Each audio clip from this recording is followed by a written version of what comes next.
నమస్తే. Welcome to my channel. నేను మీ వినోద్. అయితే గత కొన్ని రోజుల నుండి ఒక ఇష్యూ సోషల్ మీడియాలో బలంగా రన్ అయిపోయింది.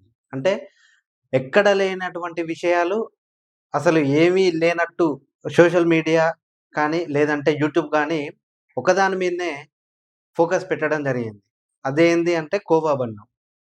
అది ఒక యూట్యూబ్ ఛానల్ వాళ్ళు మేడారం జాతరకెళ్ళి అక్కడ ఉండే అటువంటి సమస్యలన్నీ పక్కన పెట్టేసి ఒకటే ఉన్నది సమస్య, ఇదే సమస్య అని దాన్ని తెరపైకి తీసుకొనొచ్చారు. అయితే ఈ విషయం గురించి అయిపోయింది గదా! మళ్ళీ ఎందుకు మాట్లాడుతున్నావు అని మీరు అడగొచ్చు. కానీ ఇక్కడ ఇంకొక సమస్య గూడా ఉన్నది. అది అంటే అతను చిన్న వ్యాపారి. ఒక దగ్గర నుండి అంటే ఒక ప్రాంతం నుండి ఇక్కడికి వచ్చేసి తనేదో రూ. 10 సంపాదించుకుందామని మేడారం జాతరకొచ్చేసి తన వ్యాపారాన్ని చేసుకున్నాడు. కానీ ఇక్కడ జరిగేటువంటి మోసం అంతా ఇంతా కాదు. సరే అక్కడ అడిగారు గదా! ఎక్స్‌పైరీ డేట్ లేదు. ఇది దేనితోని తయారు జేస్తున్నారు? అవన్నీ అడిగారు కదా!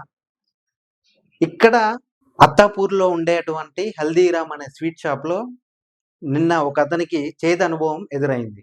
ఏంది అంటే అతను ఒక స్వీట్ ఆర్డర్ చేశాడు. ఆ స్వీటు బాక్స్‌లో ఓపెన్ చేసి జూస్తే దానికి సంబంధించినటువంటి ఎక్స్‌పైరీ డేట్ లేదు. మరియు అదెప్పుడో తయారు జేసినటువంటి స్వీట్ బాక్సు ఆహ్, కస్టమర్‌కి ఇవ్వడం జరిగింది. అతనికి కొంచెం డౌటొచ్చి అది ఓపెన్ చేసి చూస్తే దాంట్లో ఎక్స్‌పైరీ డేట్ లేదు. ఆ స్వీట్ అంతా కొంచెం ముక్క ముక్క వాసనొస్తున్నది. అది అంటే అక్కడికి వెళ్లి ప్రశ్నించేవారు ఎవరు లేరు. బేసికల్‌గా మనం ఏం ఏం ఏం చేస్తామంటే చిన్న తరగతి వ్యాపార వ్యాపారం చేసుకునే వాళ్ళ దగ్గర గాని, లేదు అంటే రోడ్ సైడ్ పక్కన ఉండేటువంటి చిన్న చిన్న కొట్లు పెట్టుకొని ఏదో బతుకు తెరువు కోసం చేస్తున్నటువంటి చిన్న చిన్న వ్యాపార దగ్గరికెళ్ళి మనం కొట్లాడతాం గానీ, ఇలాంటి పెద్ద పెద్ద షాపుల దగ్గరికెళ్ళి కొట్లాడేంత శక్తి మీడియాకు లేదంటావా? ఎందుకంటే ఇతను ఒకసారి మాట్లాడింది చూడండి. ఇప్పుడు దీని మ్యానుఫ్యాక్చర్ డేటు కనీసం ఎక్స్పైరీ డేట్ అనేది మినిమం ఉండాల్సింది ఉంటుంది. దీనిపైన బిల్లింగ్ చేసి పెట్టినారు. దీనిపైన బిల్లింగ్ చేసి పెట్టినారు, స్టిక్కర్ వేసి దీనిపైన కూడా బిల్లింగ్ చేసి పెట్టినారు. వాళ్ళని అడిగితే ఇదే బిల్తో మేము సేల్ చేస్తామంటున్నారు. ఇక్కడ మంత్ ఉంది, ఇయర్ ఉంది, డేట్ లేదు, డేట్ మెన్షన్ అయ్యలేదు. ఇక్కడ దీనికి ఎక్స్పైరీ డేట్ లేదు, మ్యానుఫ్యాక్చర్ డేట్ లేదు. పోలీస్ వాళ్ళు, ఫుడ్ సెక్యూరిటీ వాళ్ళు, మున్సిపల్ వాళ్ళు కఠిన చర్యలు తీసుకొని తగు రీతిలో స్పందించాలని కోరుకుంటున్నాను.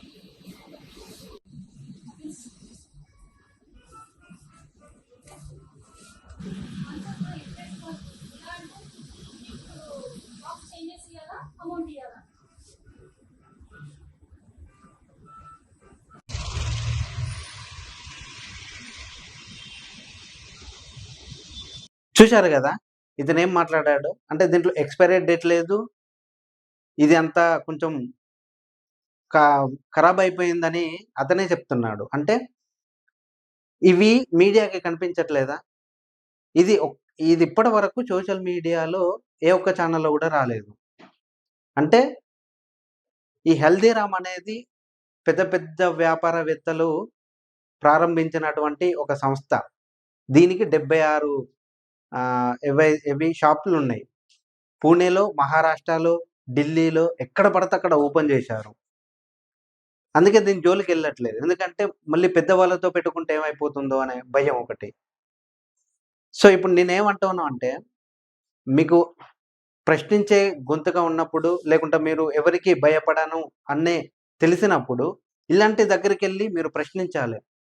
అవి ఎక్కడ తయారైతున్నాయి? ఎలా తయారైతున్నాయి? మీరు ఎక్స్‌పైరీ డేట్ లేనిది ఎట్లా అమ్ముతున్నారని? బాలాజీ గౌడ్‌కు నేను బలంగా అడుగుతున్నా ఆయనని. నీకు దమ్ముంటే ఇక్కడికి హల్దీరామ్ అత్తాపూర్‌లో ఉండేటువంటి హల్దీరామ్ స్వీట్ షాప్‌కెళ్ళి నువ్వు అడుగు దీని గురించి. ఇంకా నిద్రపోయినట్టున్నాడు, లెవనట్టున్నాడు దీని గురించి మాట్లాడాలంటే. లేకుంటే భయపడి దాక్కున్నట్టున్నాడు లోపల. ఇది కనిపించలే కావచ్చు అతనికి. సరే నీకు గావాల్సింది ఫేమే.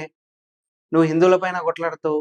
ఇప్పుడు అత్తాపూరు అంటే ఈ హల్దీరామ్ షాప్‌కి ఓన్లీ ముస్లింలే వెళ్తారా? క్రిస్టియన్‌లే వెళ్తారా? హిందువులు గూడా వెళ్తారు గదా! అలాంటప్పుడు నీకు కనిపించలేదా ఇది? మనం ఏ షాప్‌కెళ్ళినా గూడా, ఏ వ్యాపారం చేసినా గూడా దానికి ఎక్స్‌పైరీ డేట్ ఖచ్చితంగా ఉండాలి. ఎందుకంటే కొన్ని కొన్ని కూడా ఎక్స్పైరీ డేట్లు ఎలా అంటే కొన్ని షాపుల వాళ్ళు ఇప్పుడు ఈ రోజు తయారు చేసినవి గత ఒక 3 ఉంటాయి, 4 రోజుల వరకు ఉంటాయి. మళ్ళీ దాన్ని ఎక్స్పైరీ డేట్ అనే పేపర్ తీసేసి ఇంకొక పేపర్ యాడ్ చేస్తున్నారు. అలా కాకుండా డైరెక్ట్ కవర్ మీదనే ఎక్స్పైరీ డేట్ ప్రింట్ చేసిందే మనం చూసి తీసుకోవాలి. అంతే తప్ప ఈ పేపర్ల పైన ఎక్స్పైరీ డేటు ఉన్నది గదా అనుకోని మనం తీసుకుంటే అది మనం పొరపాటు పడ్డట్టే. ఎందుకంటే పేపర్‌లు ఇప్పుడు ఈ రోజు పేపరు ఈ రోజు వరకు ఎక్స్పైరీ డేట్ అయిపోయిందనుకో, ఆ పేపర్ తీసేసి మళ్ళీ ఇంకొక ముద్ర వేసి మళ్ళీ అదే ప్యాకింగ్ చేస్తాం. అదే స్వీట్ బాక్స్‌లో గాని లేదంటే సంథింగ్ ఏదన్నా బాక్స్‌లో గాని. సో, అలాంటప్పుడు మనం చాలా ఇటువంటి విషయాలలో చాలా జాగ్రత్త వహించాలి. అంతేకాని మనం ప్రతి దాన్ని ఎక్స్‌పైరీ డేట్‌తో చూసి కొనడం అంటే కష్టపూరితమైంది. ఎందుకంటే కొన్ని కొన్ని డైరెక్టు అక్కడే తయారు జేసి అక్కడే అమ్మేవాళ్ళు కొంతమందుంటారు.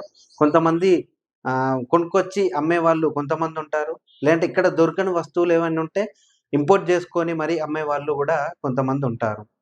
అలాంటప్పుడు మనం ప్రశ్నించే హక్కు మనకుంటుంది ఖచ్చితంగా. ఎందుకంటే మనం డబ్బు పెట్టి కొంటున్నాం గాబట్టి, దానికి తగ్గ డబ్బు ఇస్తున్నాం గాబట్టి, ఖచ్చితంగా మనకు అడిగే హక్కుంటుంది. అలాంటప్పుడు మనం అడగాలి డైరెక్ట్ ఎక్స్‌పైరీ డేట్ ఎప్పుడున్నది? మీరెక్కడ తయారు జేస్తున్నారు?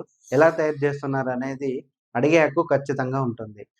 దీనికి సంబంధించిన అంటే ఈ స్వీట్ బాక్సులు గాని, లేదు అంటే ఈ ఫుడ్‌కు సంబంధించినటువంటి FSSAI అనే సంస్థ ఉంది. అది ప్రెజెంట్ అయితే ఉన్న సిట్యుయేషన్‌లో నిద్రపోతుందనే చెప్పుకోవచ్చు. ఎందుకంటే, కల్తీ వ్యాపారం అనేది విచ్చలవిడిగా ఎక్కడ పడితే అక్కడ కొనసాగుతుంది. కేవలం మనం ప్రశ్నించడం ద్వారా కొన్ని బయటకొచ్చినయి కొన్నున్నయి.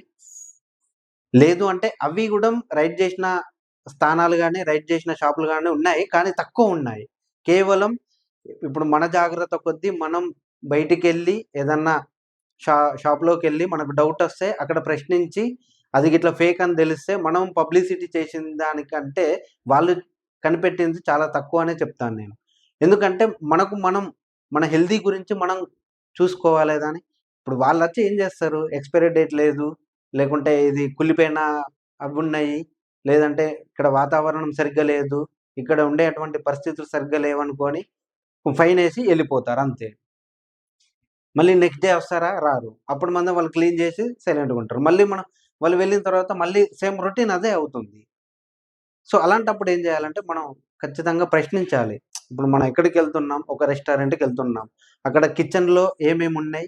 ఎవరెవరు ఎలాంటి డ్రెస్సులు వేసుకున్నారు? ఎలాంటి ఫుడ్ తీసుకుంటున్నారు? అది మరి కల్తీ అయిందా? లేదు అంటే అది కుళ్ళిపోయిందా? అది ఎన్ని రోజుల వరకు తెచ్చిందనేది ఇవన్నీ మనం తెలుసుకునే ప్రయత్నం చెయ్యాలి ఖచ్చితంగా. ఎందుకంటే ఈరోజు అలాంటి ప్రయత్నం చేయలేకనే మన హెల్తులన్నీ ఖరాబయితున్నాయి. ఒక్కొక్క దగ్గరికెళ్తే ఆయిలు అది ఎప్పుడో 1 మంత్ కిందది దాంట్లోనే మళ్ళీ రీప్రొడక్షన్ జేసి మనకమ్ముతున్నాడు. ఎందుకంటే మనం లోపలికెళ్ళి చూడలేం గదా! చూషినా మనకు లోపలికెళ్ళే అంత ప్రవేశం లేదు. అంటే మామూలుగా అక్కడ అది పెడతారు, బోర్డ్ పెడతారు. సో, ఇలాంటివి కాకుండా మనం గట్టిగా ప్రశ్నించే హక్కు మనకున్నది కాబట్టి డైరెక్ట్ గట్టిగా అడగాలి. అలాంటప్పుడే మన హెల్త్‌ను అంటే మన ఆరోగ్యాన్ని మన చేతిలో ఉంచుకుంటాము. లేదు అంటే ఇప్పుడున్న సిట్యుయేషన్‌లో 60 సంవత్సరాలు, 70 సంవత్సరాలు అంతకు మించి జీవించలేని పరిస్థితి ఏర్పడింది. ఎందుకంటే మనం చూస్తున్న పరిస్థితులు అట్లా ఉన్నాయి. సో, ఇలాంటి పరిస్థితులలో మనం చేయాల్సిందొకటే మనకుండే అటువంటి ఆరోగ్యం దృష్టిలో పెట్టుకొని, మనం చేయాల్సిన పనులు ఖచ్చితంగా తప్పకుండా చెయ్యాలి. అలాంటప్పుడే మన ఆరోగ్యాన్ని మనం కాపాడుకునే వాళ్ళమవుతాం. ఎందుకంటే ఎవరో వస్తారు, ఏదో చేస్తారు అనుకోని ఉండకూడదు. ఖచ్చితంగా మన పని మనం చేసుకుంటూ వెళ్ళాలి. ఈ వీడియో గనుక మీకు నచ్చినట్టయితే లైక్, షేర్, సబ్స్క్రైబ్ చేయండి. దయచేసి ఈ వీడియోని చూస్తూనే ఉండండి. Thank you.